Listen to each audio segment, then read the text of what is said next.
Coming to you from the Tar Heel State, this is the Carolina Commercial Real Estate Connection, bringing you industry insights and hot takes from Carolina real estate experts, helping you begin, grow, and scale your commercial real estate portfolio.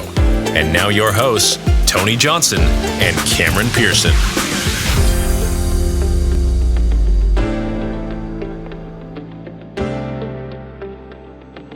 Good morning. Welcome to Carolina Commercial Real Estate Connection. Today we have Jonathan Hayek with us. He is the host of The Source of Commercial Real Estate. Jonathan, thank you so much for joining us today. Hey, thanks for having me, Tony and Cameron. Hey, good morning, Jonathan. So Jonathan, can you take a moment and tell us a little bit about yourself, give us a background? Sure. Yep. So right now I'm full-time real estate, focusing on non-residential commercial real estate. I started my professional career as a special ed teacher. I was special ed teacher for 8 years and kind of bounced around a little bit, worked in the non-for-profit world.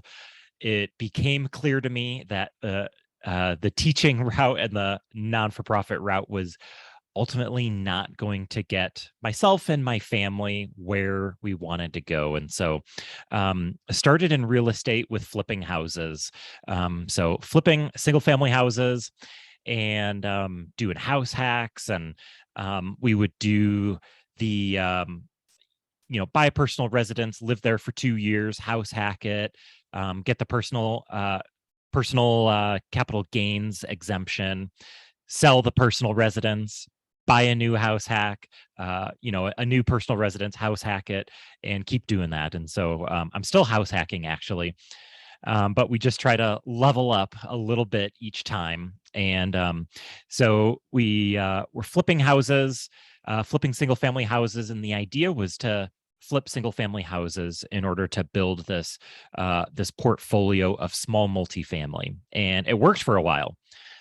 We would use proceeds from flipping houses to buy small multifamily, and then use, small multifamily rental income to live off of. And so I was, in 2019, I was able to quit my teaching job because we had built up enough rental income to live off of. And so I was able to flip houses and manage our portfolio of small multifamily full time. But within the last year or two, our family has continued to grow, and we kind of realized that building a portfolio of small multifamily homes is maybe not sustainable long term. It has been great up until this point, but it's really hard to scale small multifamily properties. And it's really management intensive. And so, I could outsource all the management, but then, you lose a lot of the income as well. And so at this point, I'm focusing on selling off a lot of my small multifamily assets to focus on larger, more passive, non-residential commercial real estate.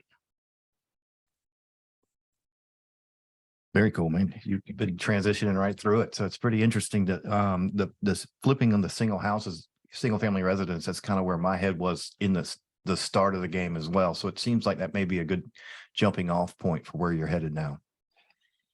Yeah. I think somebody starting in real estate, flipping single family, particularly if you know what you're doing, or you have a friend that's a contractor, or you're handy yourself, it can be a great way to learn about real estate and get some capital fast. When I flipped my first single family home, we were broke. When I say we, I'm talking about my wife and I. My wife she also worked for a non-for-profit. I was a teacher. We had about $10,000 to our name. And so our first single family flip, we bought from a wholesaler. I think we bought it for like $68,000. And we had to put about 60 grand into it. 50, 60 grand into it, something like that. And I think we sold it for about 180 grand. I did a lot of the work myself. I'm not a contractor, but I know enough to be dangerous. I'm handy. And so, I think we made about 40 grand on that first flip. And, when uh, for that's about 40 grand is about what I make as a teacher for a whole year. And so when I was able to, I flipped that house basically as a summer job. And so when I was able to do that as a summer job, I was like, wow, gosh, we just made 40 grand. And of course, later on, when we have to pay taxes, we realize we didn't actually make 40 grand. We made less than 40 grand, but at closing, you get a check for 40 grand or whatever. And it's pretty sweet. And so I think someone starting out in real estate with limited capital, flipping houses really can be a great way to learn real estate, get some capital, get some confidence, and try to get some motivation. Yeah, I would agree with that. I think that is a great start. It's always easier to relate than the residential. Yeah, because everybody lives somewhere. You live in a house or an apartment growing up, so it's easy to understand the basic concepts of that, where the commercial scares a lot of people. So if you have no experience out of the gate, that's always the best route to pursue initially. So just going back a little bit. So when you've done these houses, and one big thing when you're a contractor, it's the same premise. So you build a home and you're saving that contractor fee. So if you figure 20%, by your fifth home, it should be free. That's the kind of the idea. So as a builder, you build normally around every 2 years, then you go to the next house, go to the next house, and just compound that. Even as a non-investor, you do that just to have a free home, right? Out and clear. So how many house hacks did you guys do? So I know you said you're still doing it. Yeah. So we're on our third house hack. So the first house hack, I bought from, gosh, that's a story. I bought it from an online auction, bought it from auction.com, and the house was a total disaster, but we were able to get into it before the auction, and we saw that there's a little side entrance with stairs going down to the basement. And so it's like, wow, I think we could actually make a separate unit downstairs. And so worked on that house, put a separate unit in the basement, stayed there for 2 years, moved to another house with another unit in the basement, lived there for 2 years, and now we're in our third house hack, and we actually have 2 separate units in this house. We have a mother-in-law suite that was, a later addition, and then I put a third unit in the basement. It's got a walkout basement, and so I put a third unit in this house. And so, yeah, I mean, house hacking is another great way for people who are just getting into real estate.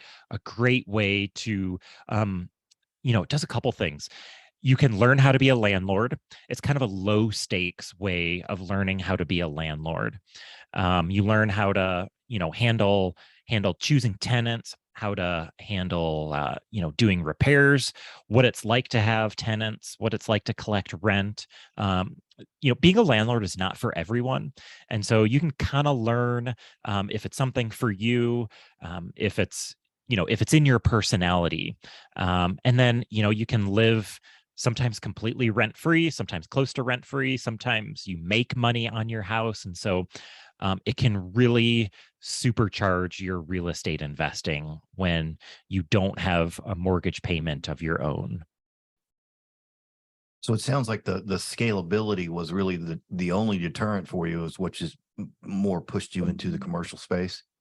Yeah, I mean, when coming as from being a teacher and a non-for-profit worker, I remember telling my wife that right after we got married that we're just not going to have very much money. I'm a teacher, a non-for-profit worker. We're just not going to have very much money in our lives. But then after a year or two of that, I was like, no, you know what? That's not acceptable. And so when we started buying, when we started flipping houses, and then we bought a duplex, and then we bought a fourplex. To me, that was scaling. I was like, oh my gosh, I've got more money than I ever thought I would. And I'd only been doing it for a year or two. And so, scaling is all relative, because, you start doing it and you build a net worth higher than I ever thought I would have. And then you're like, wow, I've only been doing this a couple of years. What if I do this for 10 years? What if I do this for 20 years? What if I do this with bigger properties? And your mind starts to expand about what's possible. And so in those first couple of years, scaling is like, yeah, I've got 8 units, I've got 12 units. I am scaling. But then you do that a little while and you're like, okay, if I want to get 50 units, or I want to have a net worth of $5 million or $10 million, it's going to take a long time and a lot of headaches to get there. How can I get to $5 or $10 million in net worth that's maybe more passive and less painful? And so, scaling is all relative. Now to me, scaling is buying, larger properties, maybe some single tenant net lease properties, some larger industrial properties, maybe some retail strip centers, things like that. That's what scaling is like to me. I don't want to have 50 duplexes. At one time, maybe I thought having 50 duplexes and fourplexes would be kind of cool, and I could build an empire that way. But I learned that that's ultimately just not the lifestyle that I want. Yeah, that's fantastic. So a couple of the things, just going back. So when we're talking about the multifamily and you were doing it and it management intensive. So right with that compared to what you're talking about now, the triple net single tenant leases, which are, 5, 10, 15, sometimes 20 years, right? Depending upon the tenant, from the security of that, going back to, the house hacking and the small multifamily, you're getting 1-year leases. The tenant stability is not good. We don't know how much damage they're causing, and you're having that turnover yearly, fixing constant little problems on the home, because typically as an individual tenant, they're not taking care of it. So I completely understand that and the pivot there. And going up back to another thing, when you were talking about, that you and your wife were starting out, we're never going to have any money. All of a sudden you start making money with the multifamily. Now it sounds like you have completely opened up on the ability of what you think you can make. You're at 5, 10 million that you're wanting. So once that door opened, did you initially already have clarity and written goals that you've then surpassed and now adjusted, or did you even do that? How did you look at that? I'm a big believer of goals and clarity, so I wanted to kind of see how your insight was on that. Yeah, that's such a good question. Looking back, let's see, I've been in real estate, we probably did our first flip 6 years ago.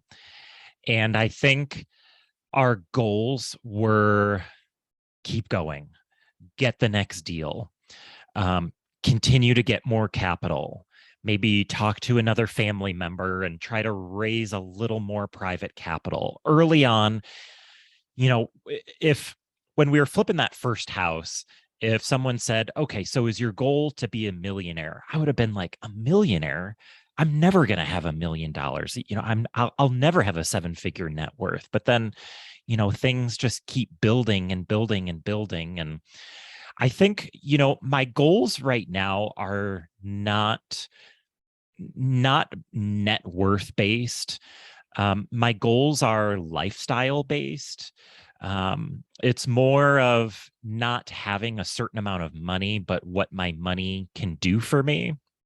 And so if having a certain amount of net worth or passive income will allow me to spend more time at home and, go on my kids' field trips, or, go hiking on a Tuesday, or, go on a ski trip in the middle of the week, or take a month or two sabbatical with my family to Australia.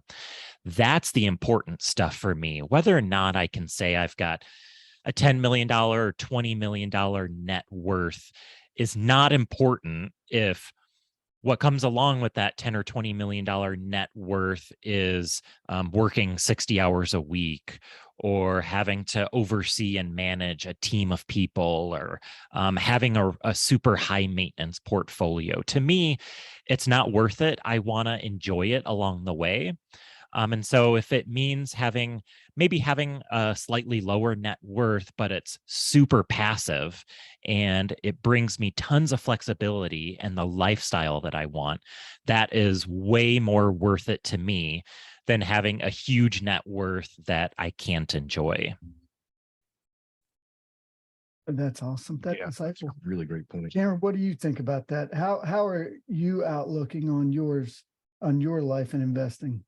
It's interesting because if you'd asked me that a year ago, I'd say I'd be in mortgages the rest of my life.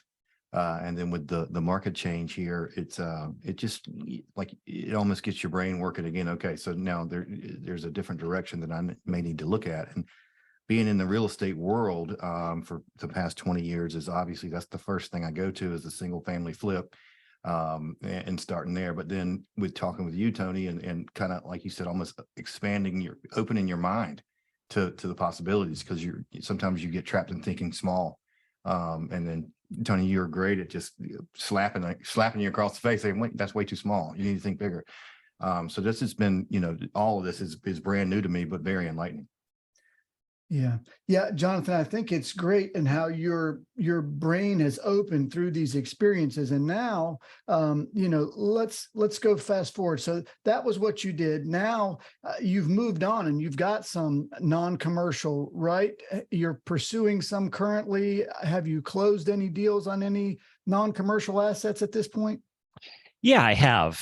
And Cameron, to your point, I want to emphasize that there's nothing wrong with residential stuff. There are plenty of people crushing it with single family flipping and small multifamily investing. And, I was a product of Bigger Pockets, and, Bigger Pockets and Brandon Turner, they did a great job of romanticizing real estate and, flipping single families and buying duplexes and fourplexes. And I drank the Kool-Aid, and it worked for me for a while. And it still can work. When I started buying small multifamily, I was, this was 2017, and I was buying 1% deals off the MLS. So 1% deal, if it brings in $4,000 in gross income a month, buy it for $400,000. That's a 1% deal. Those are really hard to find, almost impossible to find now in my market. Maybe you can go to some markets and find stuff like that. But there are plenty of people doing good things in residential. But like I said, it was just it wasn't going to create the lifestyle I wanted. And with scaling as quickly as I did, my model was to buy below market value. So get great deals with below market rents, lease them up, and refinance them or sell them. Because I needed that equity out in order to keep going and to keep doing it. If you've got a long-term plan and a long-term vision, you can hold on to that stuff. And if cash flow is lower, or you've got a lot of equity in it, that's okay, because you're going slower, you've got a long-term vision. But I wanted to go fast and I wanted to go bigger. And so, there are some people that say, you need to do huge deals, and you can do big deals. You can do lots of small deals. I think the most important thing is to get into it and find out what works for you.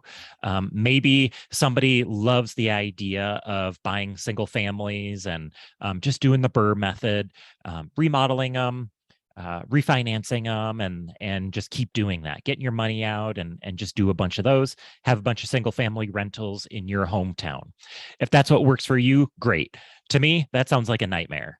But for some people that might work. And so now let me transition to your question about getting into non-residential stuff. And so the first non-residential deal I did was this office building that I have. It's about 5,000 square feet.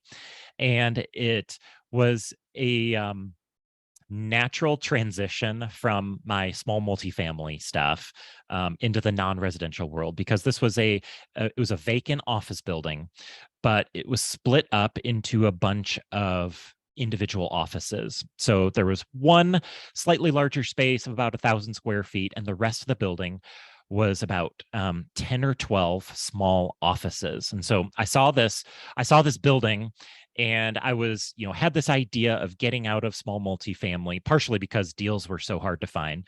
And here's this vacant office building just sitting there. So I walked it with my broker, and I'm like, I think I could just lease these offices like I lease apartments. So like, what would be the difference? Why can't I, this could be like a 10-unit apartment building, except instead of apartments, they're little offices. And so that's what I did. I bought this office building. It was vacant. I had no idea what I was doing, but I thought that I could do a little cosmetic work to it, and then I could just lease up the offices to to small business owners in town, people that aren't able to work from home or realize that work from home is really difficult, and they just need an office outside the home. And so that's what I did. I bought that. It's been about a year and a half. It was February 2022 that I closed on that. And I still own it, and I actually have a contract to sell it here pretty soon. So we can go into that a little bit if you want. And then I also own a single tenant, triple net leased industrial building. And so that's been a really interesting learning experience with that. I closed on that a couple months ago. And then I'm also under contract for a multi-tenant retail strip center. That's about 60,000 square feet, about 20 different tenants. And so under contract for that. So going through due diligence and the capital raise and all that kind of stuff for that property.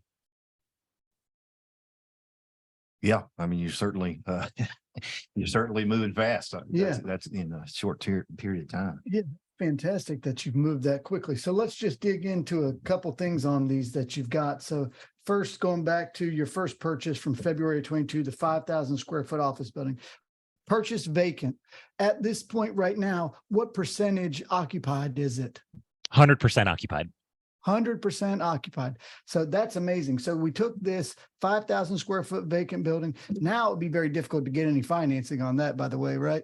With how the banks have changed. But back then, so they were probably just lending pretty good still. That was right before the rate started going up. So based on that, you got this thing. Why was it sitting vacant at the time? Was the guy just had given up, or was it inherited? What was the situation with the building? Yeah, good question. So it was an out-of-town owner. It had been leased. I think there was a radio station in there previously. Before that, there were attorneys. And so I'm not sure how long this particular owner had it, but, he had tenants in there for a long period of time. And, the challenge in commercial real estate, especially office space, is what do you do when it goes vacant? Right. It takes some courage to have a vacant building, and it takes a really good network. If you do get some vacancy, how are you going to get it leased up? So when you sell a vacant building, you're selling on the dip. So you're selling low, because it's going to be really hard to find a buyer that is interested in a vacant office building, because it's the market for a vacant office building is either going to be a really adventurous investor or an owner user. And those people are hard to find, and it's going to take time. And so I think that seller had a tenant, lost the tenant, was out of town, wasn't able or willing to lease it up. And so, he had this building. He's like, what in the world am I going to do with this? And so he's just trying to sell it. And, it was on the market for probably 6 to 12 months before I finally bought it. So did you market the property out while you had it in due diligence? And were you able to do that? Or did you take it, close it with no leases in place, and then start leasing it? So if you could go through that and then tell us how you marketed it. What method did you use? Did you do it privately? Did you have the broker help you? Yep. So I was not marketing it during due diligence. I was blissfully ignorant in this time period. That definitely is a strategy when you buy a vacant building, trying to get some leases and due diligence. So I was able to get lending on it through a relationship with a lender. I had a local lender. This was a building that's local to me. I had a local lender who I've probably done 25 deals with. Brought this deal to him. I live in a relatively small town. He knew the building. I think he probably knew the former tenants that occupied the building, and so I was bringing a down payment, and he had experience with me. He was willing to do the deal, so I was able to get financing on a vacant office building. Don't know if I could get that same financing today. I suspect maybe with a healthy down payment, that the lender would finance a vacant building for me. Yeah, I mean, the building needed some cosmetic improvements. And so I'm a DIYer to a fault. And so I do a lot of work myself. And so I saw that these were individual offices that needed a little love. So I painted the individual offices, and I did something that, to try to make them a little trendy. And so I took one wall in each office and did like a shiplap or like a barnwood kind of accent wall, so that when people walk in there, someone with a therapy business or an accounting business or something would walk in and can kind of say, yeah, I could put my chair over there. Oh, that's a cool accent wall. Okay, we've got a trendy gray paint color. Something else I did was I bought some used office furniture. So if you just look on Facebook Marketplace for office furniture, a lot of times you can buy some from people going out of business, or people just, businesses looking to get rid of office furniture. And so I imagined that a lot of my tenants would just want to move in with really low maintenance. So there's already a desk there, maybe a filing cabinet, an office chair. And so I furnished a lot of the offices with furniture so that someone could walk in there and just say, okay, great, I can just bring my laptop and I can start working. And so I got it all set up like that. And then to find tenants, I really bootstrapped it. And so you can work with a broker to try to find tenants. The problem with these small spaces is there's not going to be much money in it for a broker. And so a broker is going to have very limited motivation to show and market these spaces to potential tenants. My broker is someone who's really well connected in this town. I've done a ton of deals with him, and so he does not do. He doesn't really do any marketing for it, but he does get a lot of phone calls from business people looking for space. And so what he did do was he would get a phone call and he would just pass them on to me.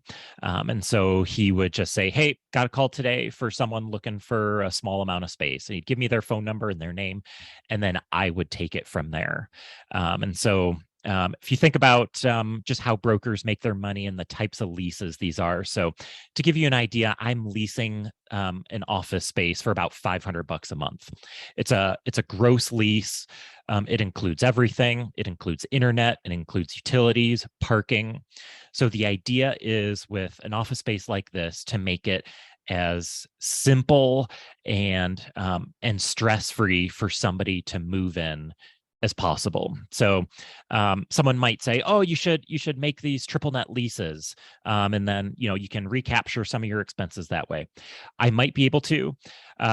now I might be able to do that, but at the time, I had this vacant office building, and I'm like, oh man, I gotta get this place leased up. And so I tried to make it as easy as possible to get it leased up.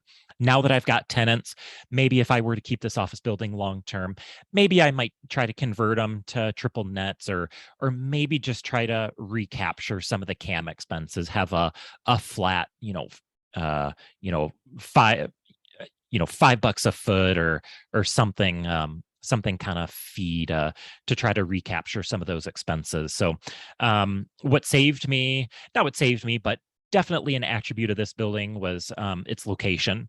So one of the busiest roads in town, about 20,000 cars per day drive past it. And so I got I made kind of an A-frame sign.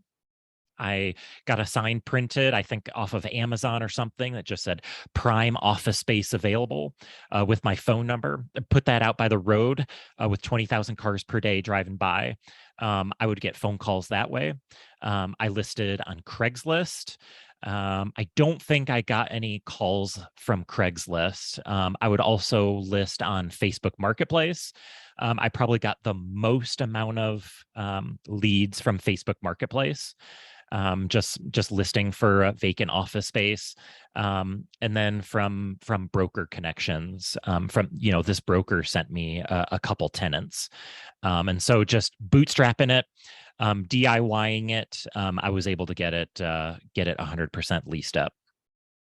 That's awesome. Yeah, I think based on the size of the building and the size of the units, you did the perfect plan. So, even with the gross leases, I think that, again, perfect plan. So perfect plan ideas would have been what you've done is you created a different and upscale looking space with the shiplap. You took the inability of somebody to visualize that they could put their office in there by furnishing the office. So then you make that a step easier. Then with the leases, for somebody that's just a small company trying to get out of the house, might not understand triple net leases. So you just give them a flat rate, gross lease. Even if you changed it from 5 to 600, still, it's just a flat rate. Simple doesn't make these people think. Everything that you did was simple, simple, simple, right? And that's how you attracted and filled that so quickly. So, kudos to you for doing that. That's awesome. So Cameron, what was the other one we were going to go over? Oh, the industrial. Okay. Yeah. Cool. And so the industrial one, what's the lease term remaining on that one? And what are your plans? Is there an exit strategy on that? Yeah, so this is property I closed a few months ago, and it was a value add triple net property. And to a lot of people, that sounds like an oxymoron. How can you possibly do a value add triple net property?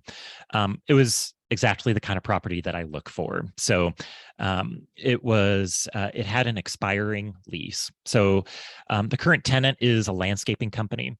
And the building itself is it's kind of a flex building with a bunch of outdoor storage. So there's about 1,500 square foot office up front.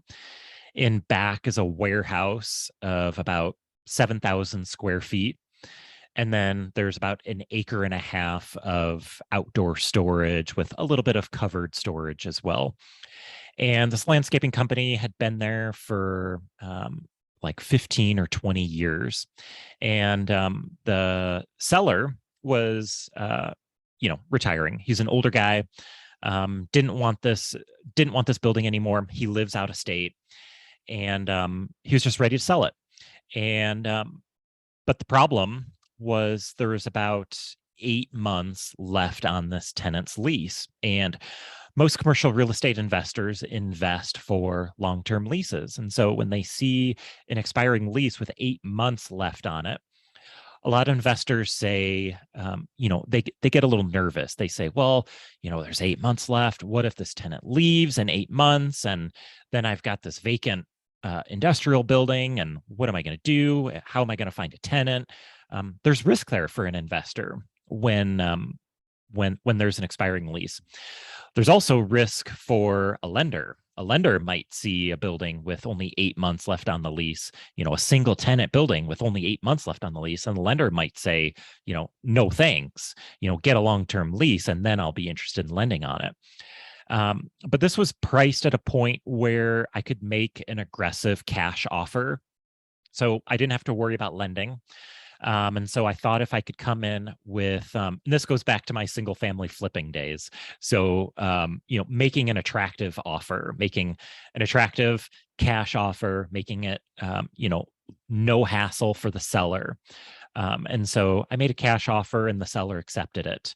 And so I was taking on the risk with getting a tenant with an expiring lease, but it was a calculated risk. So I suspected that this tenant wanted to stay. And in my due diligence, I did a walkthrough of the building. I interviewed the tenant. The tenant came right out and said, "We want to stay."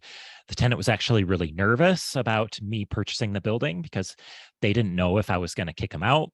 They didn't know if I was maybe a competing landscaping company that was going to come in and take over the building. So they were really anxious to talk to me and to find out what my plans were for the building. And so they felt a lot better when I said, no, I want you guys to stay. I'm an investor. I want you guys to sign a longer term lease. And so that's really the play here is I'm going through lease negotiations with them. I'm going to sign a 5 to 10 year lease with them. It's going to be triple net. It's going to have escalations in it. Part of the attractiveness of the purchase price was that it was based on current income. So I bought it at, I think, a 7.5 cap, but it was a 7.5 cap based on current income. And they were paying about 35% below market value. And so this is exactly the kind of property that I look for. Expiring lease, below market rent, a great tenant that wants to stay long term, and a really quality building. If I talked with some brokers, and I felt really good that if the tenant, for whatever reason, was going to vacate, if we couldn't come to terms on a new lease, that it would be relatively easy to lease up this property. There was sufficient demand in the market that if this tenant left, I'd be able to market it and get a new tenant in there in a pretty short amount of time. That's awesome. Now, both of these two that we've just discussed were out-of-state owners. So is that one of your criteria you search for? Not necessarily, but it certainly helps. I think this particular owner had owned the property. I think he built it. He had a landscaping company.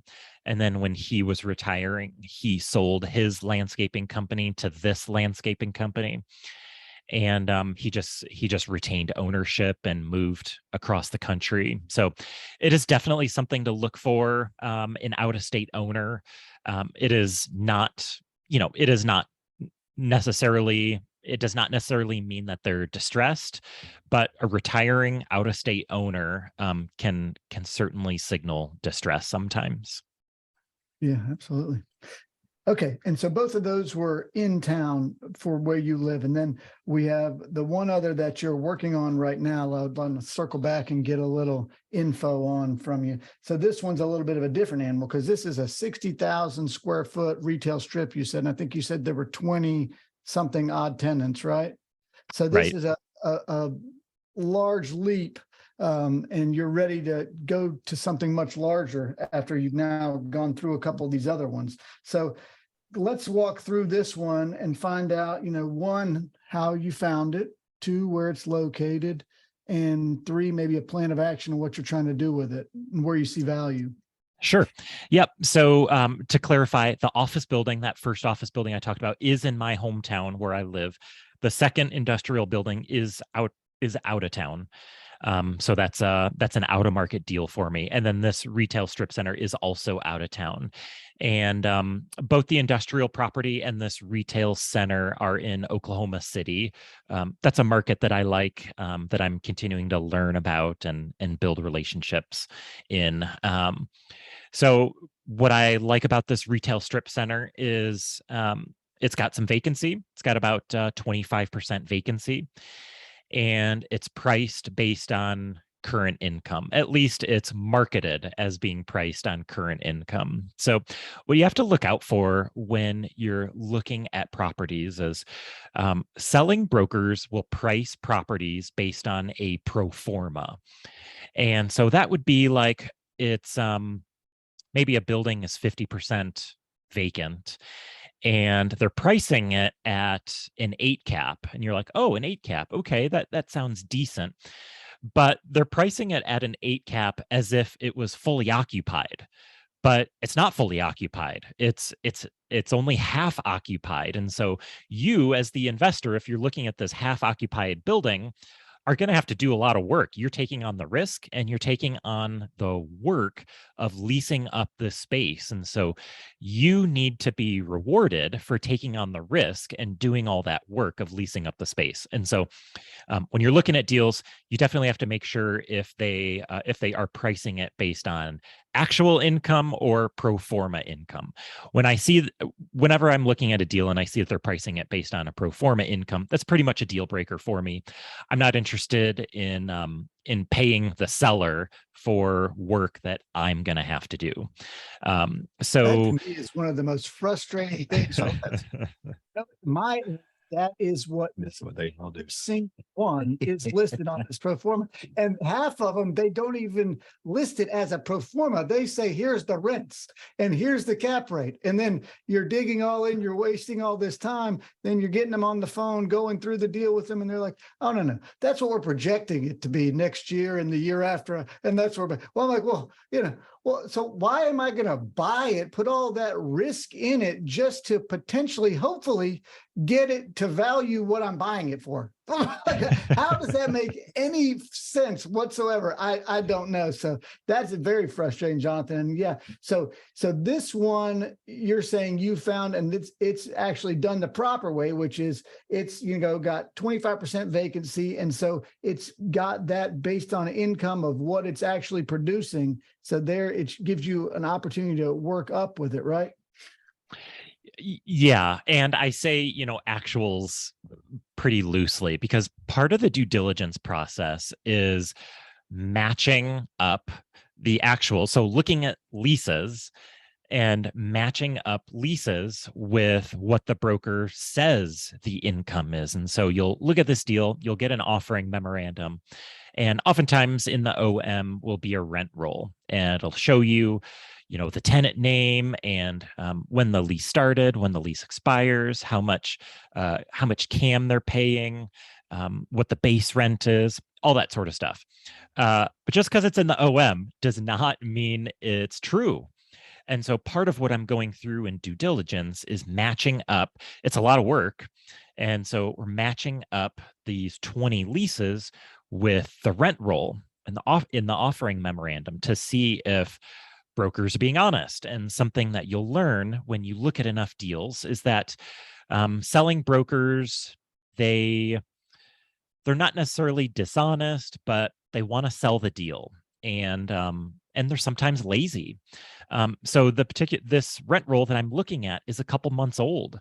And as I'm digging into leases and talking to tenants, I'm finding that the rent roll in the OM isn't 100% accurate. It's not totally up to date. And so now I'm getting information from tenants and I'm looking at leases and I'm saying, okay, well, I see this tenant is on the rent roll, but I'm not seeing a lease for it.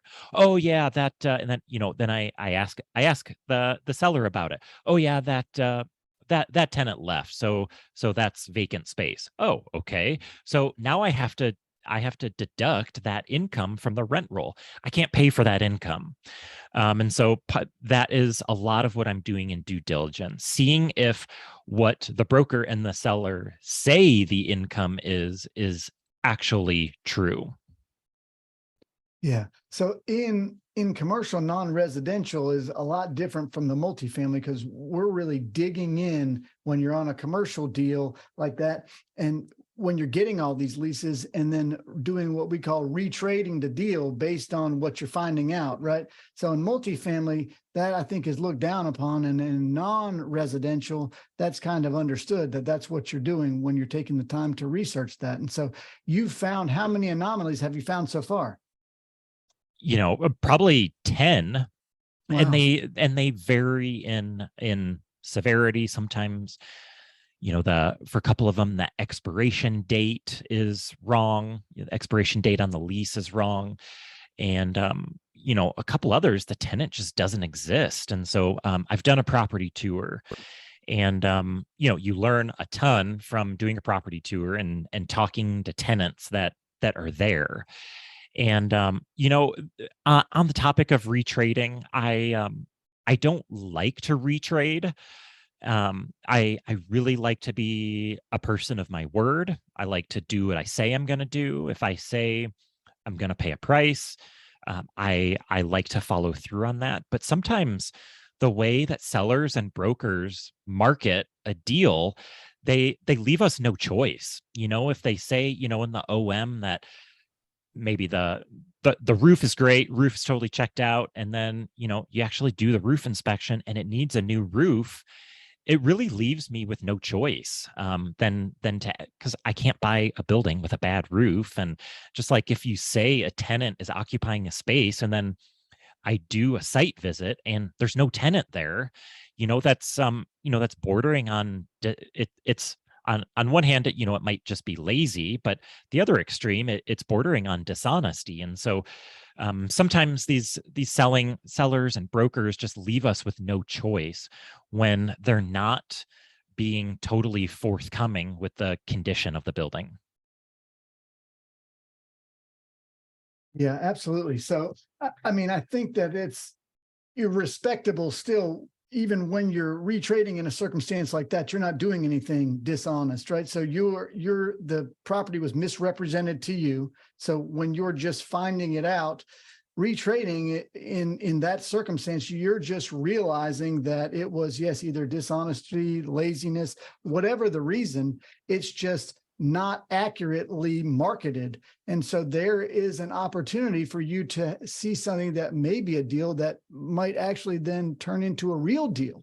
So until you dig in and get into that due diligence on a property, a lot of those things aren't realized. So if you just look at it at face value and run it at face value and don't dig in further, then you might miss a great opportunity. Sounds like here that there was an initial potential for an opportunity that you could or could have not moved forward with. You moved forward, and in doing your due diligence have found potentially more opportunity. And it's not your fault you found more opportunity. It's your hard work that is showing that opportunity. Well, and it's hard to argue the facts as well. So if you come in with the due diligence facts and saying this, this is in rent roll, but it's not there. I mean, how are you going to argue that? Yeah, and it really remains to be seen. The good times in 2020, 2021, and the first part of 2022, selling brokers, quite honestly, a lot of them had it easy.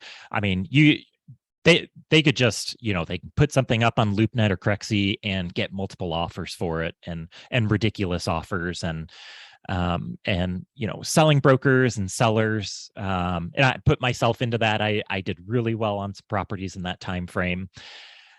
They got used to things being easy, and things are not easy right now. And Cameron, you as a broker know that the change in interest rates can really change deals and can really change buyer appetite.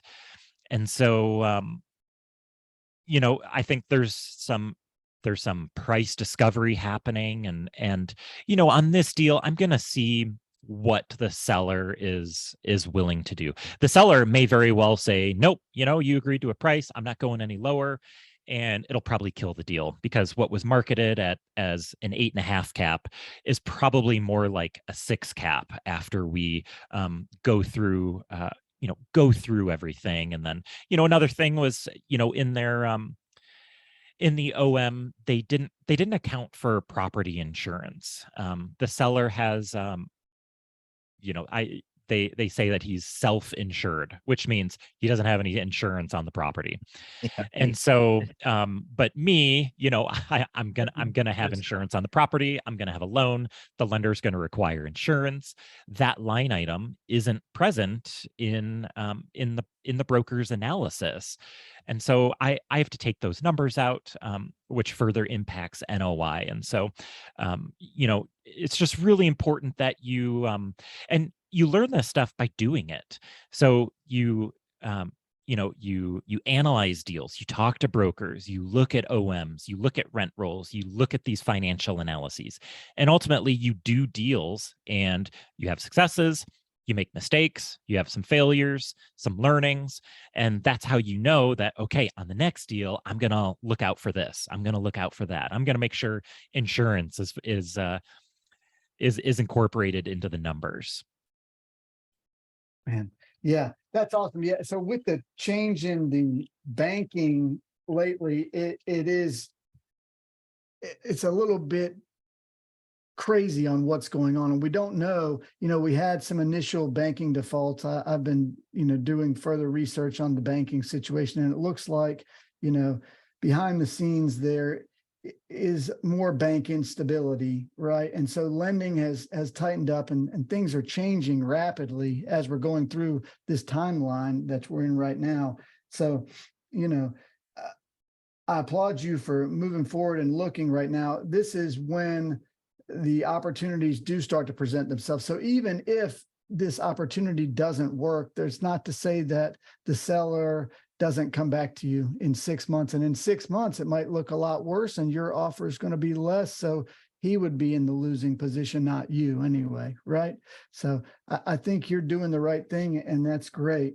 So let me ask you one other thing while we have, I know if we're going back, your goal is not to, look at yourself on a dollar amount. So life-wise, is your goal through this real estate investment career that you and your wife have undertaken, is it just about freedom and family time and being able to take adventures, or what is the real underlying driver for you? Yeah, I think it's freedom. It's time freedom. It's financial freedom, geographical freedom. So doing things when I want to do them. There's also, hopefully, we get to a point where I can talk about legacy, and I can talk about what I'm leaving for my kids. Teaching my kids valuable skills. My kids don't have to go into real estate. They can do whatever they want, but maybe I can leave some sort of legacy. You talked about adventure, doing fun and interesting things, whether that's vacationing or living abroad, living somewhere that we love, whether it's in the mountains or at the beach. So yeah, just using real estate to live an amazing life, live the life that I want, be with people that I want to be with, and in a place that I want to be. There's so much power in real estate and commercial real estate. It can allow us to do great things and big things, and just to live this really amazing and rich life, where we can just do the things that we want, leave a legacy, give to people that we want to do, that we want to give to, and so yeah, that's really what I'm about. Certainly is a great driver. So the legacy piece is something that's important for me as well. So I like where you're coming from there. Yeah. Has Jonathan now sold you on doing all commercial real estate? Oh yeah, I just quit my job this morning.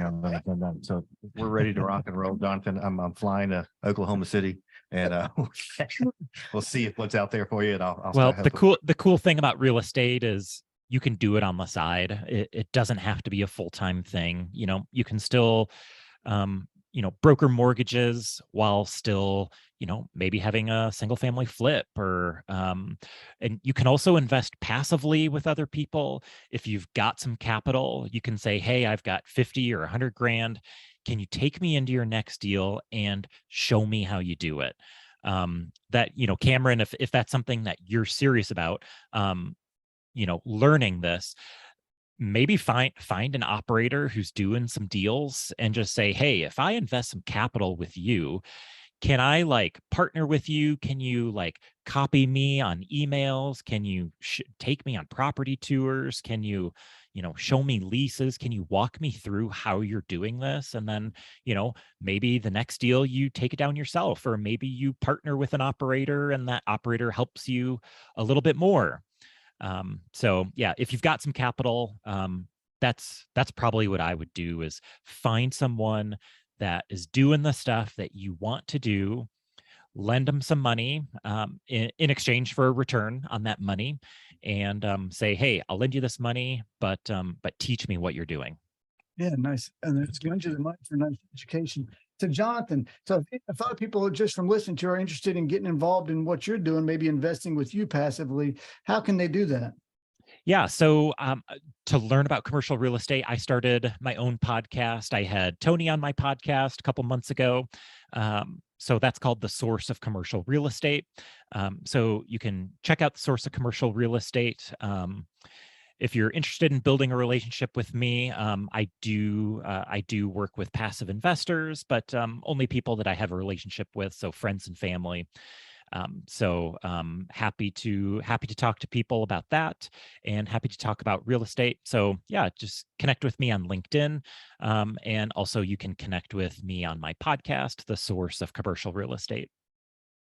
Fantastic. And we'll put some contact info in the show notes so people can reach out to you, Jonathan.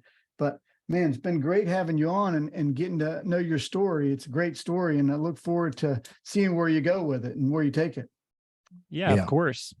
Yeah, I look forward to hearing what this building ends up in, the industrial one, with some of the misrepresentation. So I'd love to hear again from you 6 months down the road. Yeah. Absolutely. Awesome. Tony and Jonathan, Cameron, thank you so joining us. much for having me. All right, buddy. Thanks so much. Have a great day, sir. Bye. Bye now.